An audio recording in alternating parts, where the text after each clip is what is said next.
Shalom saudara-saudara, kita jumpa lagi dalam renungan harian GP Kris Pangkal Pinang. Mari kita menyiapkan hati kita, kembali kita akan belajar firman Tuhan yang akan menguatkan dan menuntun, mengubah hidup kita. Mari kita mulai dengan berdoa kepada Tuhan.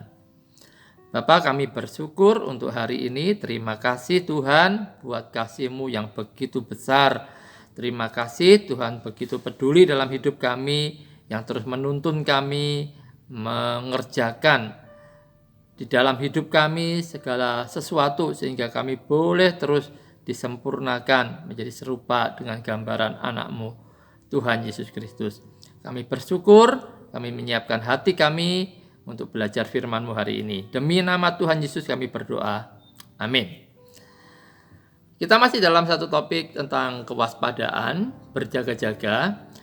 Saudara, 2 minggu yang lalu kita belajar ada keadaan yang perlu kita waspadai, yaitu ketika kita sedang dalam keberkatan materi.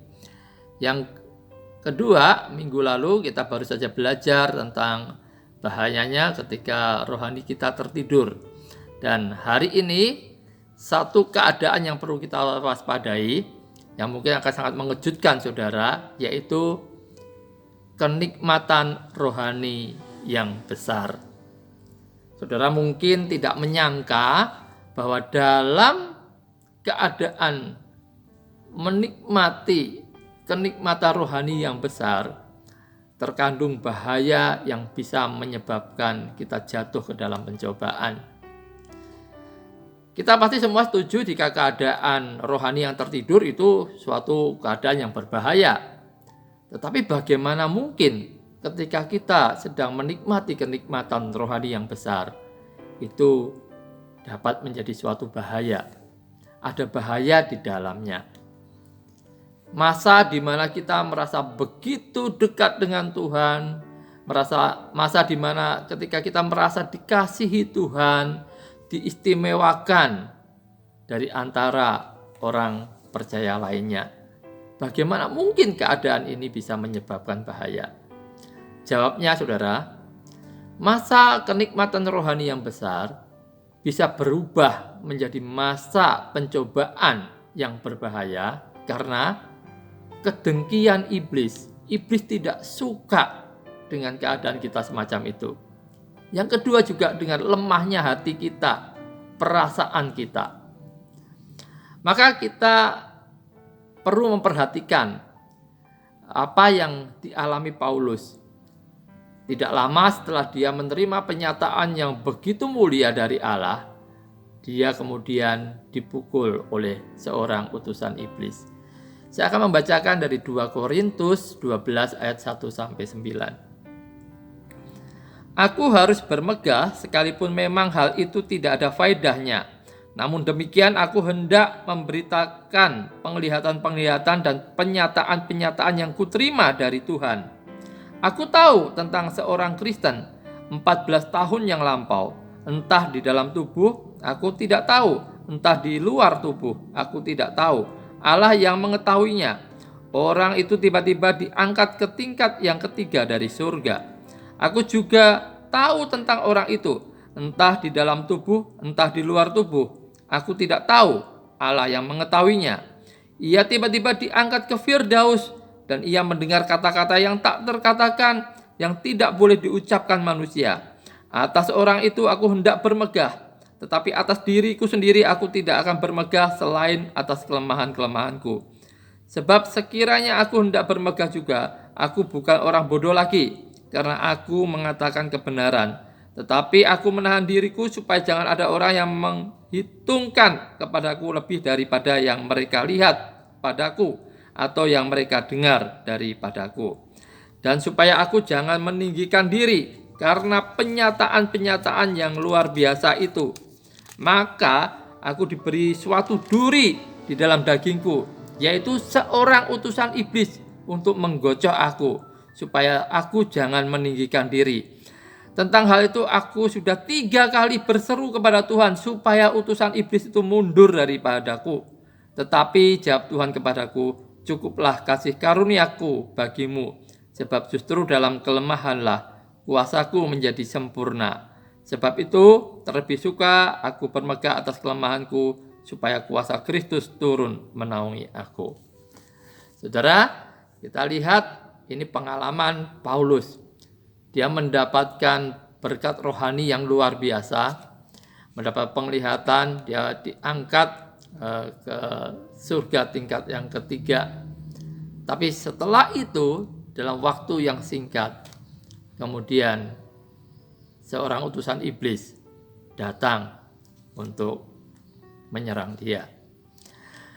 Nah saudara, contoh yang kedua, ketika Yesus mengajak murid-murid ring satunya, yaitu Petrus, Yakobus, dan Yohanes, untuk naik ke atas gunung. Lalu murid-murid itu melihat Yesus mengalami transfigurasi. Lalu Petrus berkata, "Tuhan, betapa bahagianya kami berada di tempat ini." Wah, ini pengalaman rohani yang luar biasa. Dia menikmati keadaan saat itu. Suatu keadaan yang tidak dikaruniakan kepada banyak murid lainnya, tetapi hanya kepada dia, Yakobus, dan Yohanes. Mereka mengalami berkat rohani yang begitu luar biasa. Namun dalam waktu yang singkat, kemudian Petrus berjumpa dengan pencobaannya yang tidak pernah ia sangka. Ketika dia menikmati suasana rohani yang begitu luar biasa, dia tidak membayangkan bahwa dalam waktu yang singkat dia bisa jatuh ketika dia menyangkali Yesus. Begitu juga dengan Yakobus dan Yohanes. Ketika mereka turun dari gunung itu, lalu mereka mempeributkan tentang kedudukan. Saudara, bahkan Yesus sendiri juga mengalami pengalaman yang serupa itu.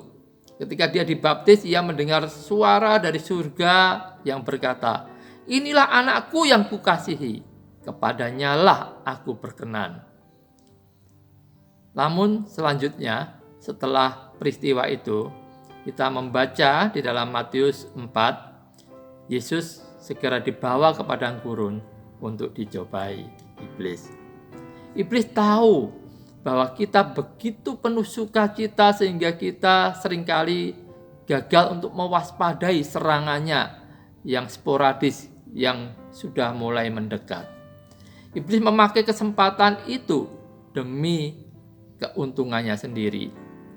Jadi, jika Allah memberkati saudara dengan sukacita yang besar, sukacita rohani, saudara, kita patut memang mensyukuri hal itu. Kita patut menikmati sukacita itu. Tetapi janganlah kita menjadi kemudian terlena, lalu kita berkata, "Saya sudah mencapai level rohani yang tinggi, saya tidak akan goyah." Sebab saudara tidak akan tahu secepat apa Allah akan menguji saudara dengan menyembunyikan wajahnya dari saudara. Dan pada saat yang sama, iblis pun akan memakai situasi itu untuk menjatuhkan saudara. Jadi pada saat mengalami berkat rohani, kita perlu tetap menjaga kewaspadaan kita. Jangan sampai terlena. Jika tidak, maka kenikmatan berkat rohani itu dalam waktu singkat dapat segera berubah menjadi sesuatu yang tidak pernah kita duga, kejatuhan kita. Ada satu hal yang penting lagi saudara, yaitu memang ada berkat-berkat rohani yang tulus, yang sangat kita inginkan. Tetapi patut kita sadari bahwa kita tidak boleh lupa, ada kalanya orang bisa menipu dirinya sendiri. Dia menyangka bahwa dirinya dipenuhi dengan perasaan kasih kepada Allah, padahal sebenarnya itu hanyalah khayalan mereka sendiri. Betapa celakanya akibat dari pengalaman yang menyesatkan ini. Jika ada orang yang membual tentang pengalaman, tentang kasihnya Allah yang memenuhi perasaannya, tetapi orang itu tingkah laku hidupnya seperti orang duniawi, dia menipu dirinya sendiri. dan bahwa dia sedang berada dalam bahaya. Dia akan menerima tipuan iblis yang lebih besar lagi. Untuk itu saya mengajak kita semua untuk selalu hidup dalam kewaspadaan. Sekalipun pada saat saudara merasa menerima berkat rohani yang berlimpah, engkau merasa dekat dengan Tuhan, engkau merasakan kasih Allah yang sangat nyata dalam hidupmu, engkau merasa diistimewakan lebih daripada yang lain, mendapat karunia yang orang lain tidak nikmati, pengalaman-pengalaman rohani yang begitu indah. Ingat, jangan lengah, selalu berjaga-jagalah, bahkan saat saudara sedang menikmati pengalaman rohani yang besar. Tuhan Yesus memberkati, sampai jumpa lagi.